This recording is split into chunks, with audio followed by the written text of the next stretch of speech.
YouTube, what is going on, guys? Aaron here. We are back, ladies and gentlemen. I hope you guys are having a fantastic day wherever you guys are in the world. And guys, it is update day, or it will be, but not by the time that you watch this video, it'll be the day after. But we had a pretty good little stream here. If you haven't seen it, go back and watch it. A few good games. We got both of the campaign ships in there. And speaking of that, we have a dual campaign. But in this video, we are going over all of the stuff that you probably need to know for this update. I'm sure I'm going to miss a few things. If I do, let me know in the comments down below. You guys love correcting me, so but beyond that, we have the dual campaign, and I already selected it in a prior take of this video, but I will edit that in. All you have to do is literally hold X or square on the worst console there and select the Admiralty backing. The Admiralty backing is free. It is 0 coins or 0 doubloons, but you have to hold it. You have to select it in order to get it there. And you do have the choice of the two ships here, the Njord or the Minigun. Both decent choices in my opinion. However, I'm leaning towards the Minigumo. I played this thing. I played 5 games total, which is definitely not enough. We definitely need more of a sample size there. But of those initial 5 games, the Minigumo is the better choice in my opinion. It's sort of like a Hayate. You do have access to the single fire torpedoes here, the British style smoke screens, and this is a pretty good little gunboat. As you can see with this build right here, you do only have 10.7 kilometer range, but a 3.2 reload there and a 180 turn time of 11 seconds. Your torpedoes are pretty good. Only 9 kilometer range though. They're fairly fast. And they do hit like a truck with 20,000 damage alpha strike there. You only get 8 of them, but you know, pick and choose your battles there. So neither of these ships are going to be like, oh my gosh, there's a Njord on the other team, run away, you know, like the Wisconsin is. Of course, being a free campaign, they made it like that. But moving on over to the Njord here, I was not impressed. The guns feel like pea shooters. Now, the build we're running, it doesn't really have a dedicated commander for the ship. You're sort of forced, if you really want to, if you've already got this, to play with Janko here. So, and this is the build we were sort of running. Like I said, we only have 2 games. I definitely need more time in the ship to get a good feel for the girl. But you can't really build into the secondaries, even with Porcupine. I think it like maxes out at like 9 or 8 or something. Definitely really not you know enough range there to fully justify that. You can stealth torp in a battleship, 14 kilometer torpedo range here with a 13 kilometer concealment. However, in one of the games we did try to meme that and almost got yeeted. Thank goodness the enemy wasn't ready to shoot us, though, trying to get both sides of torpedoes off at the start. So the guns are okay in terms of reload, and we did get one game where we got a few permanent fires, which did kind of chunk up our damage, but it just feels really weak. Only 63,000 health points as well, or hit points rather. So you're again, it's just kind of a mixed bag of tricks where, you know, it's like... I don't know. I didn't love the ship there, but those are the 2 campaign ships. Those are the choices that you have. On top of that, there was a few other ships that I believe are crates, or this is where Chad is going to have to correct me here. But there is the new Pan-Asian ship and a new British light cruiser at tier 5 there. So let's go ahead and select that. But the I have my new cruiser selected. Sorry. The Ditto here is actually a really fun ship to play. It's basically like a mini Mino at tier 5. You can see the guns there, but we dev struck another light cruiser there, which is pretty easy to do at tier 5. But this thing's going to be a lot of fun if you can manage to put this ship in the right spot, and there's not a double Hyuga Ark Royal division that we have to go against. The HE on this thing, you do actually have access to HE, is a little lackluster. You're shattering on most battleships, but you still have the option for it. So again, it was a lot of fun. You do have, of course, your British smokes and a little sonar there. So in terms of versatility, especially tier 5, this thing is a lot of fun. And moving on over to the Irian, or the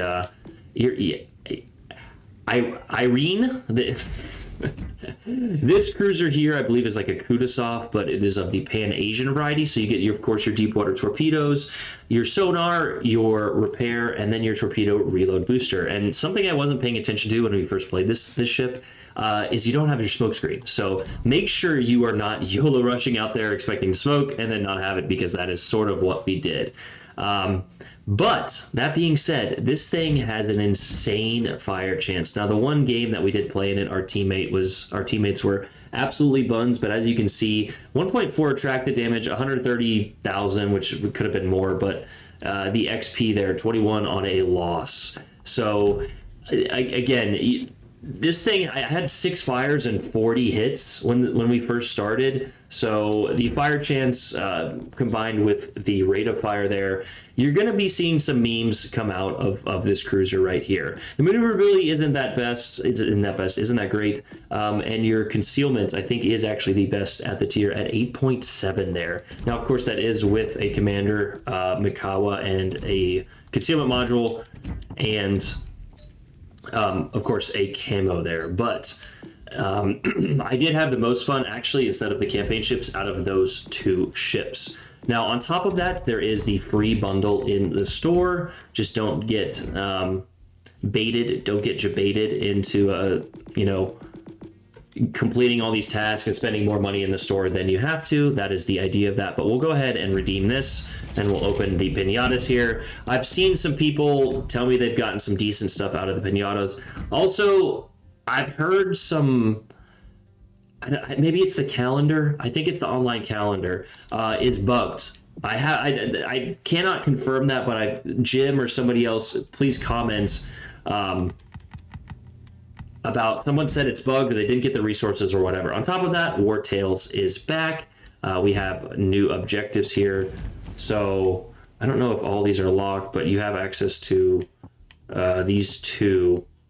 Well, never mind. You have to be at a division to access a few of these. Yeah, division with 3+ members. So we will be doing that with you guys on stream. And yeah, that should be a lot of fun. I think there's also some commanders that I'm missing. Definitely the BA commanders, Pinata Frenzy, Party at Sea. Maybe they come a little bit later in the update here, but there are your crates. And like I said, we'll go ahead and open these 2 crates. So let's go ahead and open one by one. And these crates do give you access to a guaranteed ship. My first one is King Camo. Lovely.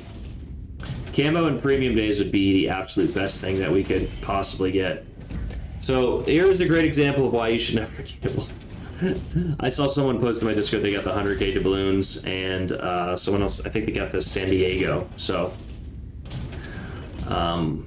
what is it? This is a Dutch crate. So, yeah, we'll stop doing that right now. We may do a crates video here soon, but there was our 3 pinata crates. So that's all, I believe. I don't think I think there's also a new bureau project. So if you want to do that, it's just, what does it tell us? You get a few crates along the way. Yeah, pinata container and Commander XP. So yeah, that's the update there. No new lines, no new legendary ships. Kind of stale in terms of overall content, in terms of ships. But there's a few other things to do, like the calendar online. I think you can spend some resources, like we mentioned. But as I said, I think it's bugged. And then of course there's this one with the final boss guys. This is the in-game calendar. I'm talking about the online one, I believe, on the website. Again, I'm not 100% sure which one they were speaking of, but I did hear rumors that one of them was bugged. So regardless, here these just get you to log in, and with the final prize being the unique voiceover for Final Boss. Does that look like Final Boss? Does that? We did it! Smoke screen would be nice. Is that him? Yep. Okay, well, that's definitely not his voice, but... Thanks. Really appreciate it. So, anyway, that was a quick little overview of the update. We'll have a mini Gumo video for you guys. Like I said, that would be my choice of the 2 ships. But yeah, not a great update, but not a terrible one. When you care less, it you know.